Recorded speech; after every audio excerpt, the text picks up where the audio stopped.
Hi, I'm David Busch, and this is Busch History. Welcome back. Today's topic is going to be Lyndon Johnson and the 1960s. Remember, all information on these presentations and in these presentations can be found at www.buschhistory.net. This is topic 25. Lyndon Johnson. Lyndon Johnson, he's got a problem. His biggest problem is he follows the slain president. He's the guy who stands on Air Force One and takes the oath of office to be President of the United States. The funny thing is, he didn't need to take that oath of office. That was for public relations and to make the American people feel a little more confident that we now have someone in charge. Because the president and the vice president take the same oath of office on Inauguration Day. So on the announcement that John Kennedy was dead, Lyndon Johnson really was the President of the United States, and he is going to have his hands full. So, Johnson's issues, what are they? First of all, he's the inheritor of the beloved John Kennedy legacy. Is he up to the task? Many historians comment that Kennedy and Johnson didn't even care for each other much, that Johnson was only added to the 1960 presidential ticket with John Kennedy to get the Dixiecrat votes. Dixiecrats, Southern Democrats, Dixiecrats, to get the Dixiecrat votes. And that he really didn't want Johnson to be very involved in his administration. Well, now Johnson is inheriting the administration.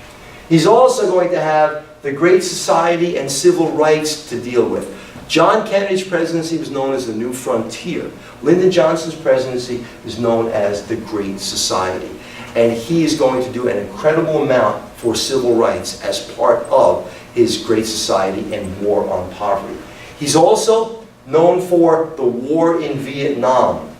Can you imagine? He's going to have to deal with being the inheritor of the Kennedy legacy. He's going to have to deal with civil rights in his Great Society and the war in Vietnam. Boy, which is the tougher position to be in? I don't know. I don't have the answer to this question, because there's only so much political power you have, and there's only so much money. How do you fight a war and change society as President of the United States? Because his credibility is going to diminish, and his credibility is going to increase, depending on where you're standing. Ultimately, he's blamed more for Vietnam than for the successes of his administration. And it's sad, because it's really not appropriate. We have what we call the Johnson treatment. Johnson was a wily politician, old school. He believed in intimidation, physical intimidation. He's a big guy, look at the size of him. And he'd get right in people's faces like this, and he'd say, now I'm your president. You want to serve your president, don't you? You want to serve your country. And he would convince people. He would convince people to do what he wanted to do. He would have meetings in the bathroom.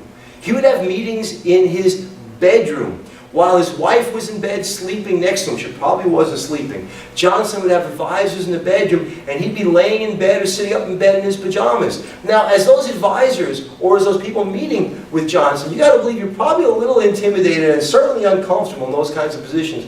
But that was the way Johnson did it. He was a very wily politician. Johnson thought the biggest problem that we had to deal with in the United States was poverty. Because poverty transcended race, poverty transcended gender, poverty could affect anybody. And if we could decrease poverty in the United States, we would do something great. And Johnson did. He decreased poverty by 20% when he was president. That is an incredible thing. There are tens of millions of Americans who are beyond the welfare state. Taken as a whole, there is a culture of poverty, bad health, poor housing, low levels of aspiration, and high levels of mental distress. 20% of a nation, some 32 million people. This is Michael Harrington. Michael Harrington wrote a lot about poverty. Here we have the culture of poverty and the other America. He was the Jacob Riis, if you like, of poverty. And he said we need to do something about it. And Johnson agreed. So, Johnson's Great Society rests on abundance and liberty for all. It demands an end to poverty and racial injustice. He says there's enough to go around. We should help people. We should end race problems. we should increase education, we should give people the tools to succeed, and that will be a great society. And I'll be darned if he doesn't pull some of it off. So during his great society, he likened himself to a little bit of FDR in the New Deal. As part of Johnson's great society, he realized that we needed medical care for our citizens. So we have Medicare and Medicaid. Help for the poor and help for the elderly in terms of getting medical care that they need. And it is income-based for the poor, and for the elderly it becomes part of the Social Security package. Head Start. Young people, before they go to school, we're talking about preschoolers. Preschoolers need places where they can start to learn some of the skills that they're not being taught at home because their parents are off working and they're sitting in front of television. So Head Start is a program for preschoolers. HUD, the Department of Housing and Urban Development, is urban renewal. Let's rebuild the cities. Let's rebuild the poorer neighborhoods in the cities. Mixed results on this because they built these projects, these apartment houses for poor people. And unfortunately, when you put too many poor people together, you get crime. And that was a problem with the project. But HUD has worked very hard to improve the inner cities. The Job Corps, job training for young people so they can go out and get jobs as opposed to turning to crime. Not quite the Civilian Conservation Corps of FDR, but still a similar goal. We have the Clean Air Act, the Highway Safety Act, the Fair Packaging and Labeling Act, all things to improve society. So in some ways, Lyndon Johnson was very FDR-like. So you get this Dixiecrat who you thought was very conservative, being from Texas, and he's got all of these very progressive programs. Unfortunately for Lyndon Johnson, he's not going to be remembered for these as much as he will be remembered for Vietnam. But take a look. This is how popular Lyndon Johnson was early on. This is 1964. This is Johnson's election after the Kennedy assassination. Remember, Johnson assumes the presidency on November 22nd, 1963. A year later, he gets his own election. And this is 1964. Take a look, if you will. I'll step out of the way so you can see this. Take a look at the electoral map. Look at all of that red. 538 electoral votes. His opponent, Barry Goldwater, the Republican challenger, unbelievable how he trounces him. So Johnson really does have a mandate. Does he have a mandate because he's taking over for John Kennedy? Maybe. Does he have a mandate because of his programs? Maybe. He still has a mandate. And Vietnam hasn't heated up yet. It's there. It's there like a firefly in the night, but it hasn't heated up to consume his presidency yet. It's about to. A little background on Vietnam, because it's not fair to blame Vietnam on one president. Vietnam, at the southern point of Asia, Southeast Asia, had been a French colony since the beginning of the 20th century, primarily because of its rubber-producing plants, and it became the chief rubber source for the Michelin Tire and Rubber Company. So it became a playground for the French. Vietnam has two distinct climate patterns. The southern part of Vietnam and the northern part of Vietnam have distinct climate patterns. The northern part of Vietnam is much more humid and much more jungle-like. Not that there aren't jungles in the south, there certainly are. But most of the rubber was coming from the north, and the southern part of Vietnam became a French playground. The French Caribbean, if you like. Well, fast forward to World War II. World War II, the Japanese invade Vietnam. The Japanese invade Vietnam and throw the French out. And the leader of the Vietnamese resistance during World War II was this guy, Ho Chi Minh. Ho Chi Minh became their George Washington, and he helped fight the Japanese occupiers. World War II comes to an end, the Japanese are thrown out, and the French decide they're going to come back in, and they're going to take Vietnam back as a colony. Doesn't work so well. In 1954, they are defeated at the Dien Bien Phu by forces led by Ho Chi Minh. So, as part of a new treaty that we're part of, SEATO, Southeast Asian Treaty Organization, the French ask us for help in defending the southern part of Vietnam, and we say, sure. And in 1954, President Eisenhower agrees to send advisors in to South Vietnam to help the South Vietnamese defend themselves against the North Vietnamese. And there were about 10,000 initially, and I know this personally because my uncle was one of those advisors in 1954. And they went in to help train the South Vietnamese to fight the North Vietnamese. And from 1954 forward, we had a gradual increase in our presence in South Vietnam. Well, John Kennedy comes to power in 1961, and John Kennedy further increases American involvement in Vietnam, and the French leave. So now it's us helping the South Vietnamese defend themselves against the North Vietnamese, who are supported by communist influences in China, which is directly to the north of North Vietnam. So here we are. We had Korea prior to this, and now we have Vietnam in the same part of the world. And it's this whole containment idea. We have to stop the North from overrunning the South because of the domino theory, and communism is going to spread unless we stop it. So John Kennedy is also involved in Vietnam. But remember, in those days, information didn't follow like it does today, and it was on the back burner. Americans weren't dying in large numbers in Vietnam prior to Lyndon Johnson and the Johnson escalation of Vietnam. But we were certainly there. There's no doubt about that. So then we move forward. Johnson is now President of the United States, and we have a little background, as I said here, and then we have the Gulf of Tonkin on August 2nd, 1964. The Gulf of Tonkin is the northern part of Vietnam. Here's North Vietnam. Gulf of Tonkin is up here. And we had a destroyer, an American destroyer, the Maddox, patrolling the northern part of the Gulf of Tonkin off the coast of North Vietnam. Now here's where it gets interesting. It is reported that the Maddox is attacked by the North Vietnamese. Okay? We've now been attacked by South Vietnam's enemy, the North. So, President Johnson goes to Congress and tells Congress all about it and asks Congress for additional power to defend American interests in Vietnam. And Congress, by an almost unanimous vote, only 2 people didn't vote for this. I don't remember the exact number. I could look it up. I just don't know off the top of my head. Only 2 people didn't vote for it in Congress. They voted to give Johnson all the power necessary to defend Americans in Vietnam. Period.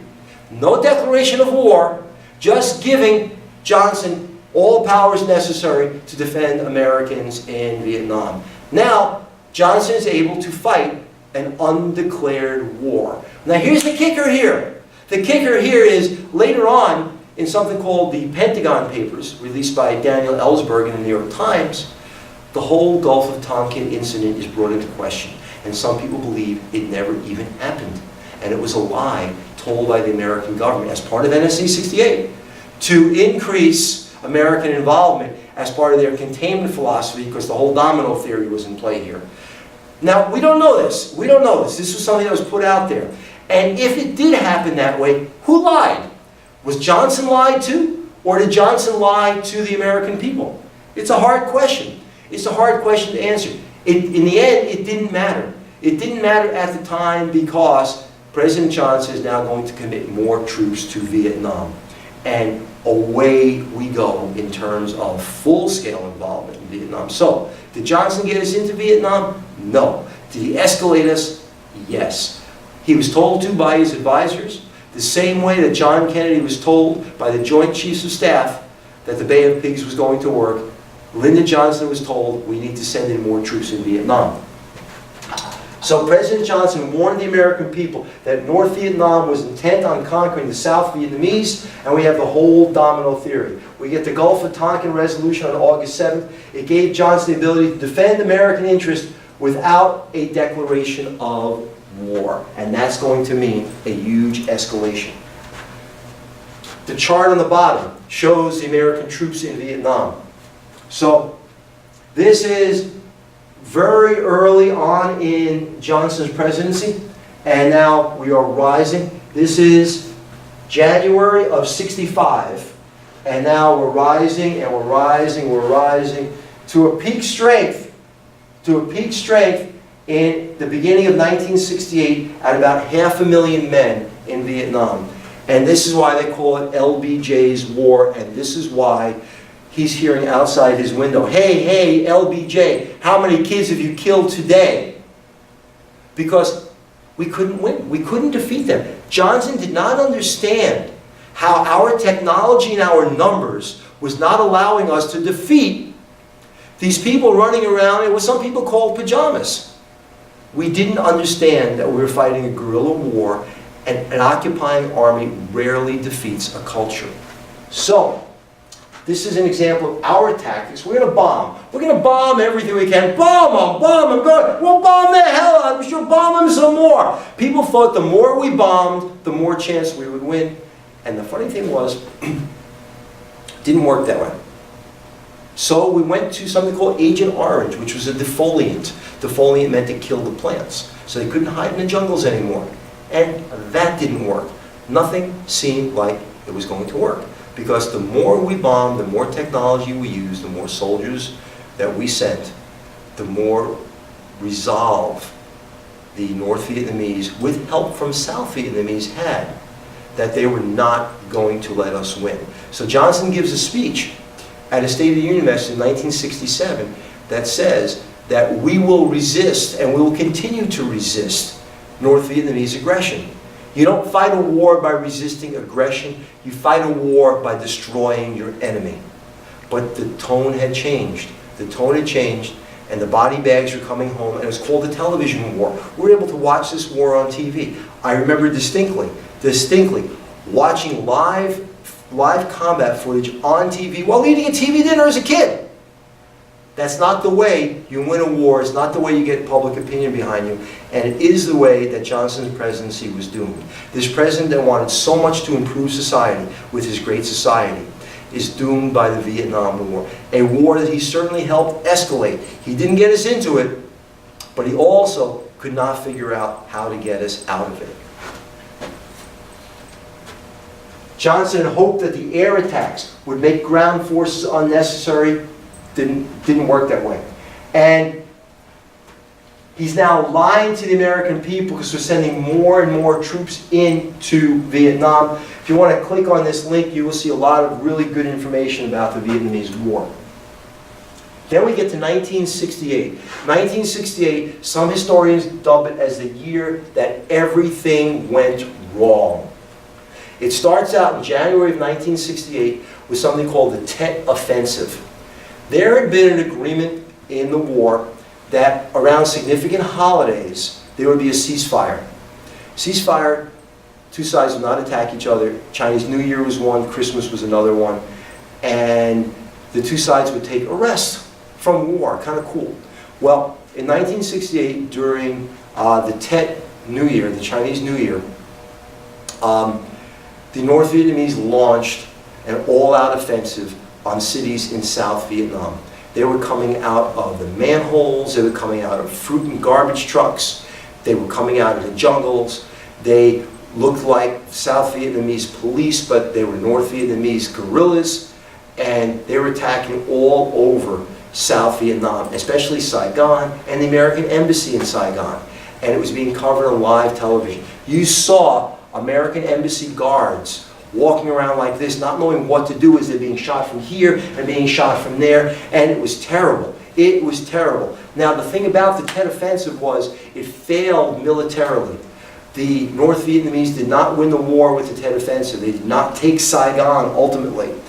But it took a huge amount of American firepower to push them back, and had changed the war. It had changed the war in American public opinion. It now looked like the war was not winnable. So what does Johnson do after the Tet Offensive?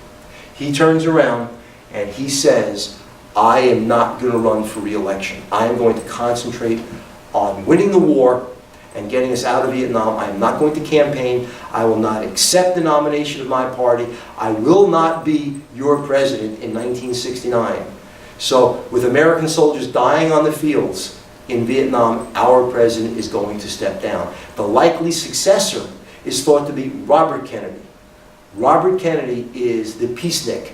He is easily the most popular politician in the country. He had been popular as John Kennedy's Attorney General. Now he's popular as the slain brother's heir apparent to the throne of Camelot. And he is all set to win the presidential election in 1968.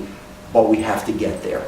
So now, you want to see Johnson stepping down, this YouTube video will show you there. We'll show you that. The Tet Offensive is also on YouTube. You can go to each one of these links. And as if things weren't bad enough in 1968, Martin Luther King is assassinated. He's assassinated in Memphis in 1968. Of course, Walter Cronkite breaks that news to us. Here's that link. You can watch that as well. And then the only thing that could stop the rioting as a result of the King assassination was Bobby Kennedy. Everybody loved Bobby. Everybody loved Bobby. And what happens to Bobby? On June 4th, 1968, Bobby Kennedy is assassinated by Sirhan Sirhan. He's assassinated because of his views on Israel in the Middle East. He was a strong Israeli supporter. He had just won in Chicago, and he's on his way to California for their primary during the primary season. He is thought as shoo-in to become the next president of the United States. And he is assassinated. You can take a look at that on YouTube as well. So now, who will be president in 1968? Who will take over from Lyndon Johnson? Who will get us out of Vietnam?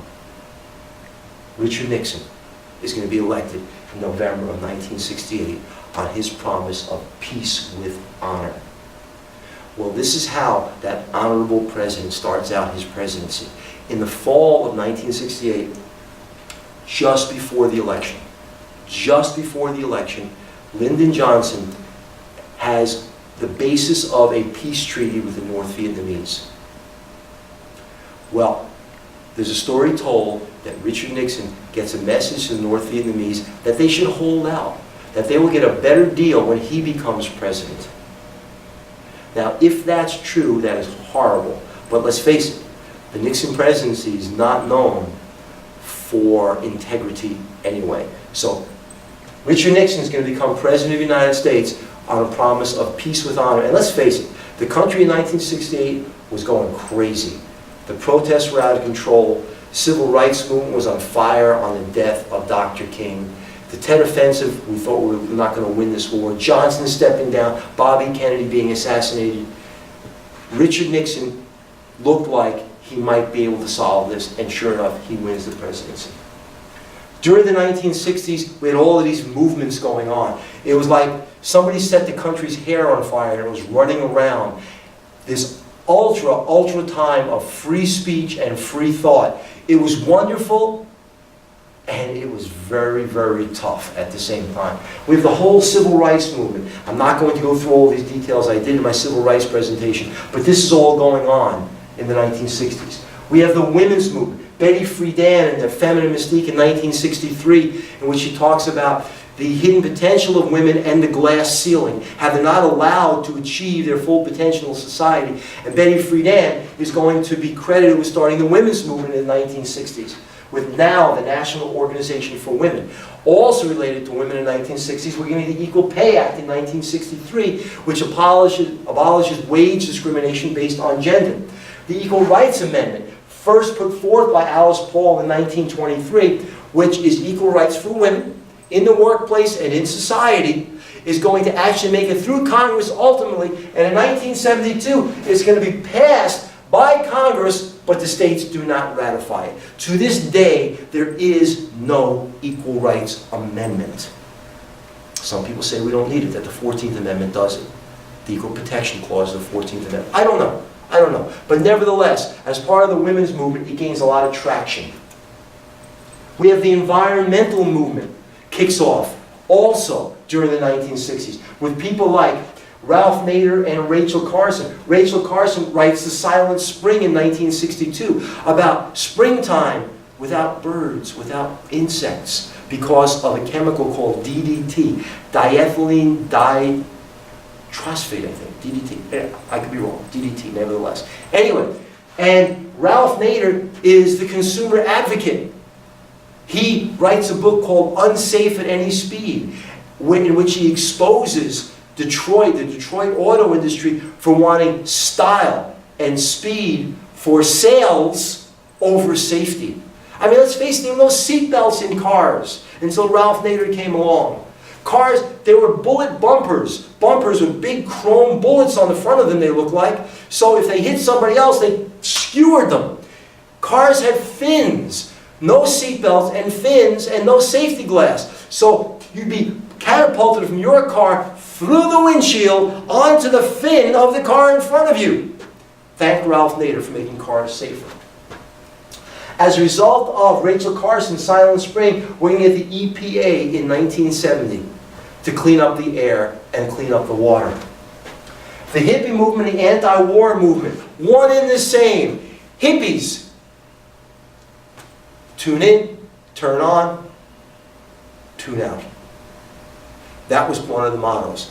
The idea was the old people, the people over 30 screwed up society, so we don't want anything to do with them. They caused the war, so we don't want anything to do with them. Major names: Bob Dylan, the Beatles, Judy Collins, Janis Joplin, the Rolling Stones, and Joan Baez. By the way, Bob Dylan, still around. Paul McCartney and Ringo Starr, still around. Judy Collins, yup. Janis Joplin, not so much. The Rolling Stones, Joan Baez. These icons have lived on and on. Bob Dylan probably having the most longevity. He was like the poet of the other generation. He was the 1960s Jack Kerouac. Listen to some of his music sometimes. Pretty incredible stuff. More movements of the 1960s. The American Indian movement began in Minneapolis, and it had to do with tribal lands, and it spread out across the country. Click this link, it'll take you to the AIM website. It was all about the injustices done to American Indians over the centuries, the preceding centuries, and they wanted some retribution. They wanted some justice out of it. Very important movement. The Latin American and Hispanic movement, led by Cesar Chavez and the United Farm Workers. Take a look at the link here on YouTube as well, and it'll show you Cesar Chavez, and it'll show you that he wanted equal rights and equal pay for Latino farm workers. Some famous people of the 1960s, just to put the face with the idea. This is Rachel Carson and her Silent Spring. This is Ralph Nader testifying before Congress. Unsafe at Any Speed was his book. This is Betty Friedan and the Feminine Mystique. Here we have Cesar Chavez, United Farm Workers, and the poet of the 1960s, Bob Dylan. So here we are. Topic 25, Lyndon Johnson and the 1960s. This is Busch History. I'm David Busch. Once again, questions, go to my website, www.buschhistory.net. Send me an email. Be glad to answer. Comments, criticism, do the same thing. A funny story happened on my PowerPoint on the Civil Rights Movement 2 topics ago. I received an email from YouTube that my PowerPoint had been censored for copyright infringement. I used part of Martin Luther King's I Have a Dream speech, about a 7-second clip of it, as part of the original presentation. I got it off of YouTube, and I showed it on YouTube. I didn't think there were any copyright issues. I think the people at YouTube maybe have nothing better to do than remove a civil rights speech from a lesson on civil rights. Doesn't make any sense to me. I inserted the link on that as well, so I apologize. Some of you saw it earlier on, and then saw the second version without the link. That's why. Anyway, stay tuned. The next topic will be on Richard Nixon. Have a great day.